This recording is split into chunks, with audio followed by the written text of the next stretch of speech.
বাংলাদেশের কোটি কোটি মানুষের জীবনে পেনশন ব্যবস্থা শুধু একটি আর্থিক কাঠামো নয়, এটি একটি মানবিক প্রতিশ্রুতি। রাষ্ট্রের সাথে একজন সরকারি কর্মচারীর একটি অলিখিত চুক্তি থাকে যে তুমি তোমার জীবনের সেরা সময়টা আমার সেবায় দাও আর আমি তোমার বার্ধক্যে তোমার পাশে থাকব। কিন্তু বাস্তবে এই প্রতিশ্রুতি কতটা রক্ষিত হয়েছে সেটা নিয়ে প্রশ্ন তোলার যথেষ্ট কারণ রয়েছে। একজন সরকারি কর্মচারী তার সবচেয়ে কর্মক্ষম, সবচেয়ে উদ্যমী এবং সবচেয়ে সৃজনশীল বছরগুলো রাষ্ট্রের সেবায় নিবেদন করেন।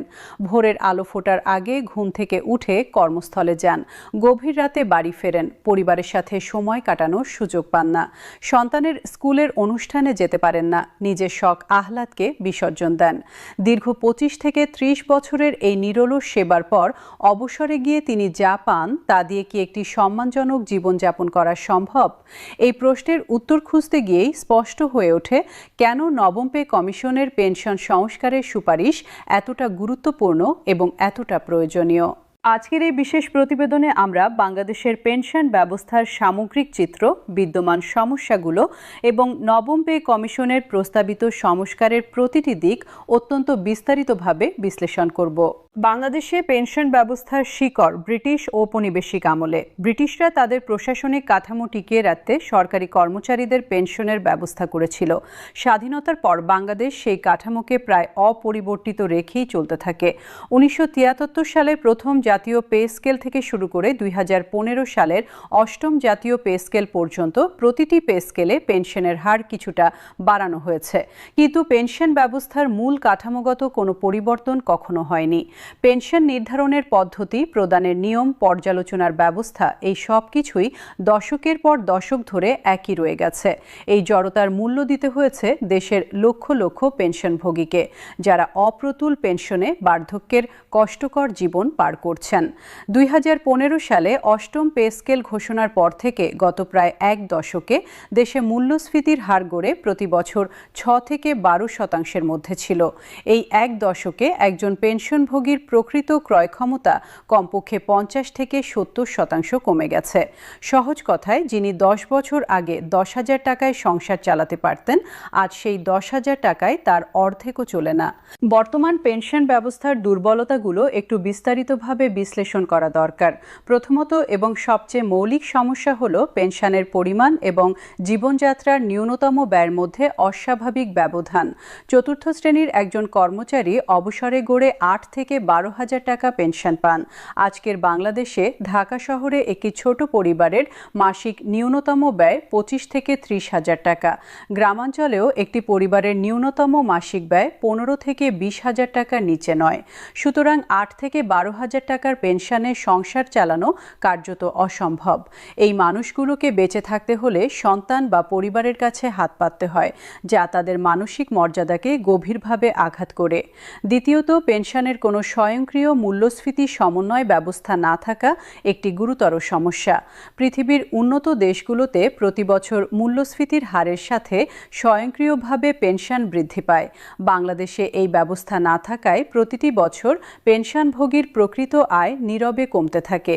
তৃতীয়ত, চিকিৎসা ভাতার অপ্রতুলতা একটি অমানবিক সমস্যা। বার্ধক্যে চিকিৎসা খরচ সবচেয়ে বেশি হয়, অথচ চিকিৎসা ভাতার পরিমাণ সেই খরচের তুলনায় একেবারেই নগণ্য। চতুর্থত, পারিবারিক পেনশনের অপ্রতুলতা এবং পঞ্চমত, পেনশন প্রক্রিয়াকরণের দীর্ঘ বিলম্ব পেনশন ব্যবস্থার আরও দুটি গুরুতর সমস্যা।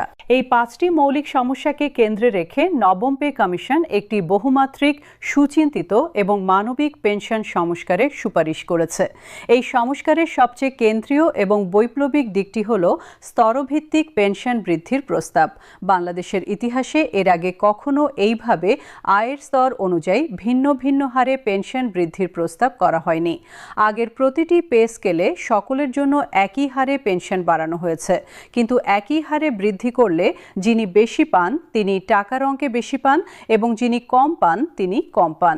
এতে সমাজের বিভিন্ন স্তরের পেনশনভোগীদের মধ্যে আর্থিক বৈষম্য আরও বাড়তে থাকে। নবম পে কমিশন এই অন্যায্যতা দূর করতে একটি প্রগতিশীল কাঠামো তৈরি করেছে, যেখানে যিনি কম পান তিনি শতাংশের হিসেবে বেশি বৃদ্ধি পাবেন এবং যিনি বেশি পান তিনি তুলনামূলকভাবে কম শতাংশে বৃদ্ধি পাবেন। এই দর্শনটি অর্থনৈতিক ন্যায় বিচারের একটি আন্তর্জাতিকভাবে স্বীকৃত নীতির উপর প্রতিষ্ঠিত এবং সমাজের আর্থিক বৈষম্য কমানোর একটি প্রমাণিত পদ্ধতি। প্রথম স্তরে রয়েছেন যারা বর্তমানে মাসে 20,000 টাকার কম পেনশন পান। এই শ্রেণীর মানুষগুলো সমাজের সবচেয়ে আর্থিক কষ্টে থাকা পেনশনভোগী। এরা মূলত চতুর্থ শ্রেণীর কর্মচারী যারা সারা জীবন সরকারি কার্যালয়ের পিয়ন, দারোয়ান, মালি, ঝাড়ুদার, নাইট গার্ড, ড্রাইভার, গাড়ি চালক বা নিম্নপদের সহকারী হিসেবে কাজ করেছেন। এই মানুষগুলোর মধ্যে অনেকে আছেন যারা বাড়ি থেকে বহু দূরে অচেনা জেলায় পোস্টিং নিয়ে বছরের পর বছর কাজ করেছেন, পরিবারকে দেখতে পাননি, সন্তানের বেড়ে ওঠার সোনালী সময় মিস করেছেন, শুধুমাত্র রাষ্ট্রের সেবায় নিজেকে নিবেদিত রাখতে গিয়ে। এই অকুণ্ঠ আত্মত্যাগের বিনিময়ে তারা অবসরে পাচ্ছেন মাত্র 8 থেকে 15,000 টাকার পেনশন, যা দিয়ে আজকের বাজারে একটি পরিবারের ন্যূনতম চাহিদাও পূরণ করা সম্ভব নয়। এই মানুষগুলোর জন্য পে কমিশন যে সুপারিশ করেছে তা সত্যিকার অর্থেই অভূতপূর্ব এবং ঐতিহাসিক। তাদের পেনশন শতভাগ অর্থাৎ 100% বাড়ানোর প্রস্তাব করা হয়েছে, যার অর্থ হলো তাদের পেনশন সরাসরি দ্বিগুণ হয়ে যাবে। যিনি এখন 8,000 পেতেন তিনি পাবেন 16,000, যিনি 10,000 পেতেন তিনি পাবেন 20,000, যিনি 12,000 পেতেন তিনি পাবেন 24,000, যিনি 15,000 পেতেন তিনি পাবেন 30,000 এবং যিনি 18,000 পেতেন তিনি পাবেন 36,000 টাকা। এই বৃদ্ধি একজন নিম্ন আয়ের পেনশনভোগীর জীবনে সত্যিকারের আমূল পরিবর্তন আনতে পারে। 20 থেকে 30,000 টাকা পেনশনে গ্রামে থাকলে একটি পরিবার সম্মানজনকভাবে জীবনযাপন করতে পারে, মাসের বাজার করতে পারে, ওষুধ কিনতে পারে এবং প্রয়োজনে সন্তানের পরিবারকেও কিছুটা সহায়তা করতে পারে। সবচেয়ে বড় কথা, এই মানুষটি আর কারো কাছে হাত পাততে বাধ্য হবেন না এবং নিজের মর্যাদা নিয়ে বেঁচে থাকতে পারবেন। দ্বিতীয় স্তরে রয়েছেন যারা মাসে 20,000 থেকে 40,000 টাকার মধ্যে পেনশন পান। এই শ্রেণীতে রয়েছেন তৃতীয় শ্রেণী এবং দ্বিতীয় শ্রেণীর নিম্ন পদের কর্মচারীরা, যারা অফিস সহকারী, উচ্চমান সহকারী, প্রধান সহকারী, অডিটর, হিসাবরক্ষক, টেকনিশিয়ান, সার্ভেয়ার, উপসহকারী প্রকৌশলী বা বিভিন্ন বিভাগের মাঠকর্মী হিসেবে দীর্ঘ চাকরি করেছেন, তারা এই স্তরে রয়েছেন। এই শ্রেণীর মানুষদের অবসরকালীন জীবন সাধারণত মধ্যবিত্তের